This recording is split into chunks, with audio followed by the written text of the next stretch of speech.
ဒီတစ်ခါဆက်လက်ပြီးတော့ကျွန်တော်တို့ဒီ CNC late programming ပေါ့နော် learning program မှာအဓိကအသုံးလဲဝင်တယ်ပြီးတော့ရေးလက်ကြည့်တဲ့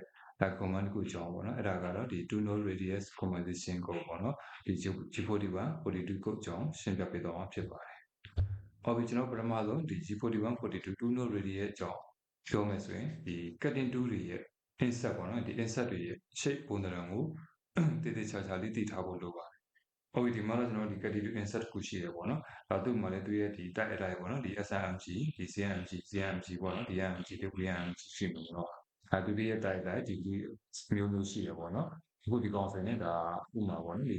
55 degree လောက်နော်55 degree လောက်ရှိတယ်ပေါ့နော်။ဟုတ်ပြီဒါပေမဲ့ degree လည်းဖြစ်တယ်ပြီးတော့ဒီမှာတောင်းချွန်လေးတွေပေါ့နော်။ကျွန်တော်တို့ဒီပုံမှန်ကြည့်မယ်ဆိုရင်ဒါတောင်းချွန်လေးတွေပေါ့မြင်ရတယ်ပေါ့နော်။ပြီးတော့တကယ်တမ်းဒီ cutting tool insert တွေမှာသူရဲ့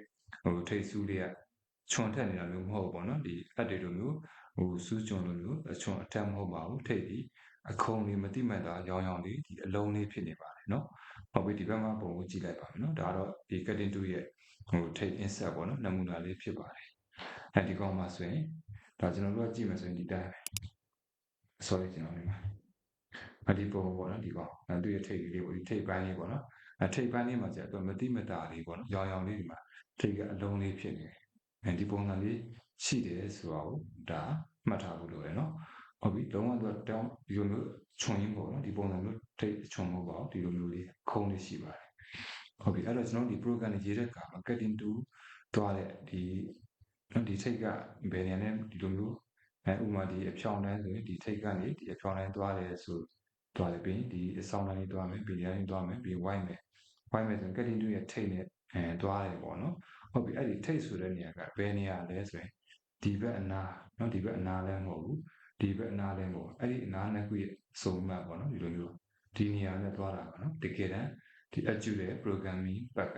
program ဘက်ပေါ့နော် program သွားတဲ့လမ်းကြောင်းမှာဒီနေရာဒီ point နဲ့သွားတာဖြစ်ပါတယ်။ဟောဒီ y ရဲ့ဒီထိပ်နေရာမဟုတ်ပါဘူး။ပြီးတော့ဒီအောက်ဘက်အနားเนาะဒီတိုင်းသွားမယ်ဆိုရင်ဒီ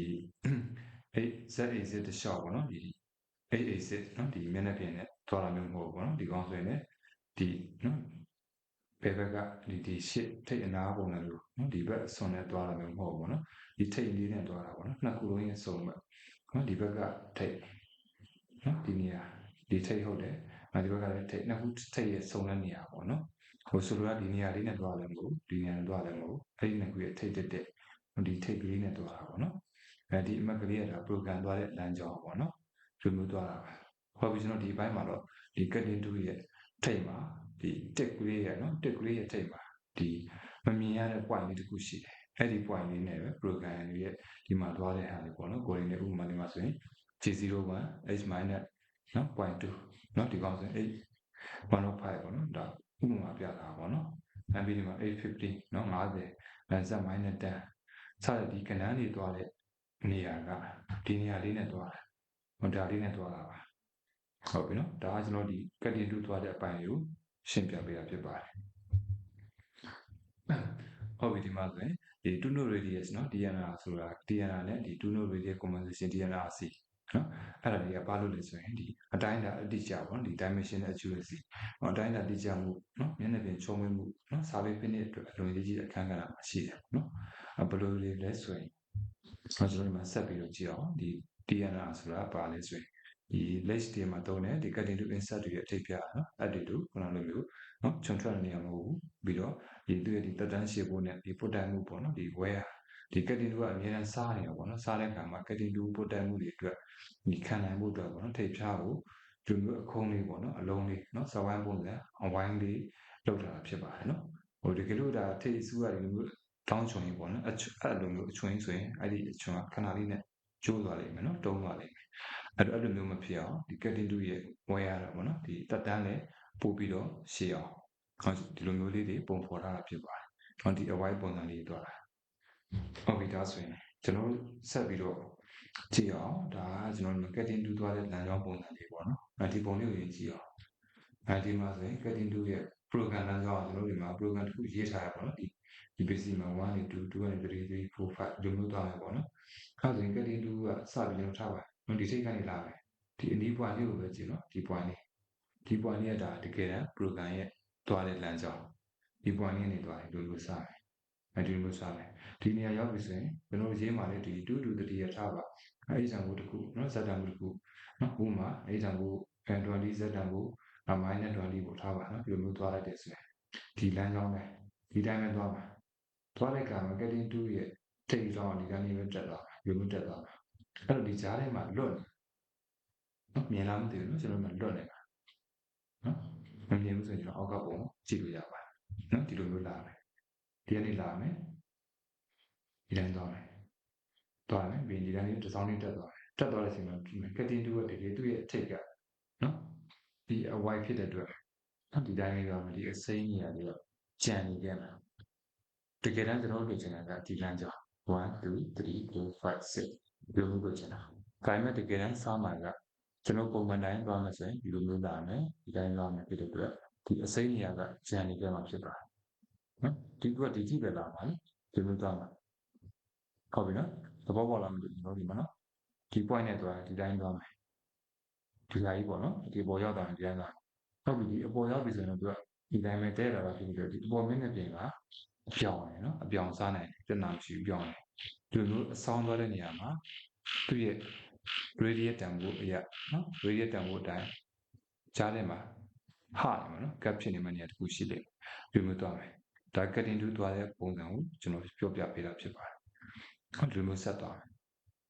မယ်ဟုတ်ပြီတကယ်တမ်းလိုချင်တာကကျွန်တော်ဒီမှာ4 to 5အဆောင်ဒီဘက်ကိုအဆောင်ပြန်ဆင်းတာဒီအဆောင်ကြတယ်ကျွန်တော်တို့ cutting to ဒီထိပ်ကနေလာမယ်ဒီထိပ်ကနေဒီလိုမျိုးလေးဆင်းလာတာပေါ့နော်ဒီလိုမျိုးဆင်းလာတာအဲ့တော့ကျွန်တော်ဒီဘက်ချမ်းကနော်ဒီအသားလေးကိုပို့ပြီးတော့စားမိလိမ့်မယ်ဒီအစိမ်းရောင်ကလိုနေမှာပေါ့နော်ကြံနေခဲ့မဲ့နေရာတကယ်တမ်းလိုချင်ဒီ point လေးဒီကိုသွားချင်တာဒီအစိမ်းရောင်ကကျွန်တော်တို့ဒီဆက်မစားဘဲနဲ့ပိုနေမဲ့နေရာတွေပေါ့နော်ကြံခဲ့မဲ့နေရာတကယ်ဒီကောင်လေးပါစားမှာဒါပေမဲ့ဆက်က cutting to ကမစားဘဲနဲ့ဒီကောင်လေးကြံနေခဲ့မှာနော်ပြီးရင်ဒီဘက်ကျတော့ဒီအနီကနေဒီကိုသွားမှာဒါပေမဲ့ဒီအနီရောင်နေရာကြီးကမလိုအပ်ဘဲနဲ့နော်ကျွန်တော်တို့မစားခြင်းပဲနဲ့ပို့ပြီးတော့စားမိမဲ့နေရာကြီးကျွန်တော်ဒီမှာဒီကောင်တော့ကျွန်တော် PowerPoint slide နဲ့ပြတာဖြစ်တဲ့အတွက်ထွက်ပြီးတော့နော်နမူနာပြန်ပြပေးမယ်အဲဒီလိုလုပ်လာမယ်နော်ဒီဒီ point လေးကိုကြည့်နော်ဒီထိပ်လေးကိုကြည့်ပြပါနော်ထိပ်ကလေးကဒီ line တိုင်းပဲလာမယ်အဲဆိုရင်ဒီ line လေးပဲလာအဲဆိုရင် cutting to ကဒီ page area ပေါ့ဒီနေရာကြီးကိုလာပြီးတော့နင်းသွားတယ်ဒီလိုမျိုးစားလိုက်နော်အဲဆိုတော့ဒီအဖြောင်းနေဆိုရင်ပြန်လာရှိဆက် exit တစ်လျှောက်အဖြောင်းစားမယ်ဆိုရင်ဒီဘေးနှစ်ဖက်နဲ့ထိသွားတာဖြစ်တဲ့အတွက်ကြောင်းတယ်နောက်ပြီးတော့ဒီပုံစံလေး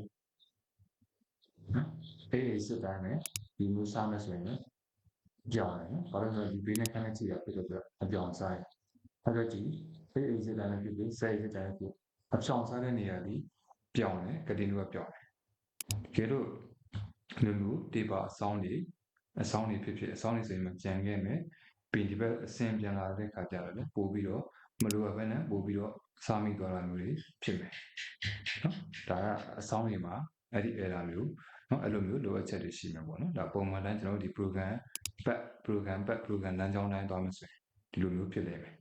နော်ဒါဆိုရင် avoid ပုံစံမျိုးတွေဒီကောင်အဖြောင်းတိုင်းလာဆိုရင်တော့ပြန်လာပြီးပြောင်းမယ်အပြောင်းတိုင်းသွားမယ်အဲဒီနေရာနော်ဒီလိုမျိုး white သွားမယ်ဆိုရင်ဒီနေရာတွေဒီဟာသွားလိမ့်မယ်နော်ဒါ white တွေဆိုရင်ဟာသွားလိမ့်မယ်ကြံနေခဲ့မှာပေါ့နော်ဒါ cutting သွားတဲ့ပုံစံကိုပြောပြပေးတာဖြစ်ပါတယ်ဒီလောက်ဆိုရင်ကျွန်တော်တို့ဒီမှာ cutting to insert တွေရဲ့ထိပ်နော်ထိပ် radius အကုန်းလေးတွေရှိတဲ့အတွက်ဈားထဲမှာလွတ်နေမယ့်နေရာတွေရှိတယ်ဆိုတာကိုနားလည်မလို့ထင်ပါတယ်ဟုတ်ကျွန်တော်နောက်တစ်ခုကအဲဒီမှာကျတော့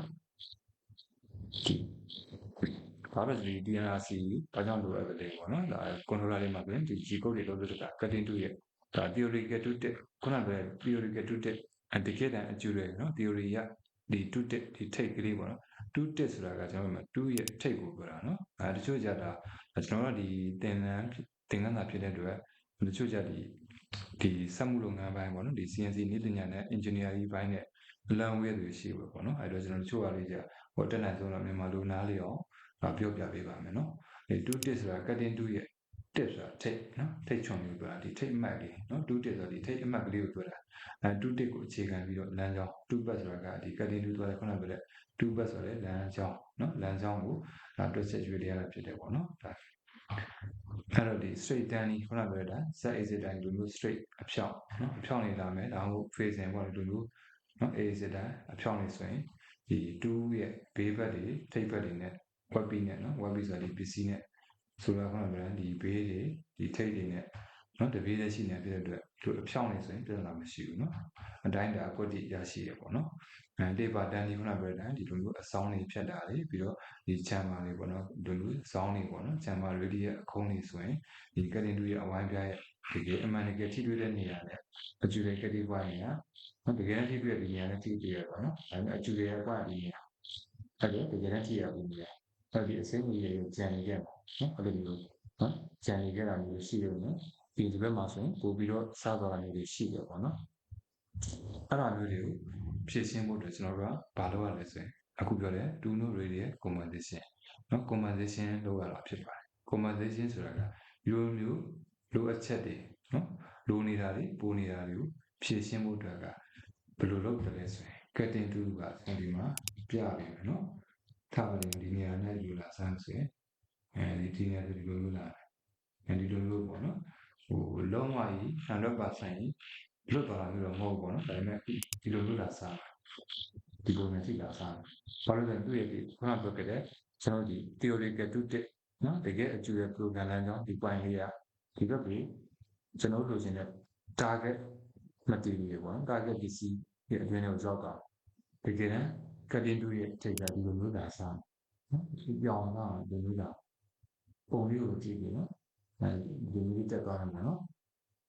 ဆိုတော့ဒီအစိမ့်ကြီးရပါပြောင်းစားပါအစိမ့်ကြီးရောပြောင်းစားတဲ့အခါမှာ cutting tool ရဲ့ထိပ်ကလေးကဒီအတွင်းထဲကိုရောက်သွားအဲ့ဒါကကျွန်တော်တို့ခုလုပ်ရမယ် communication အကြောင်းဖြစ်ပါတယ် CNC controller က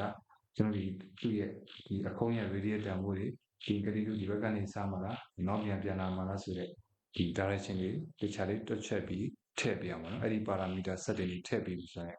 CNC set က auto တွက်ချက်ပြီးတော့သူ့ရဲ့အခုံးနော်ဒီ table အတိုင်းပဲအကောင်းဆုံးပြအောင်ဒီလိုအပြောင်းပြအောင်နော်လာစားပြီးတော့မှာဖြစ်ပါတယ်ဟုတ်ပြီနော်ဒါကကျွန်တော်ဒီပထမတစ်ပိုင်းနေမှာပေါ့နော်ဒုတိယပိုင်းနဲ့ထပ်ပြီးတော့နောက်တစ်ခုနေနော်ကျွန်တော်ဆက်ပြီးတော့ရှင်းပြပေးပါ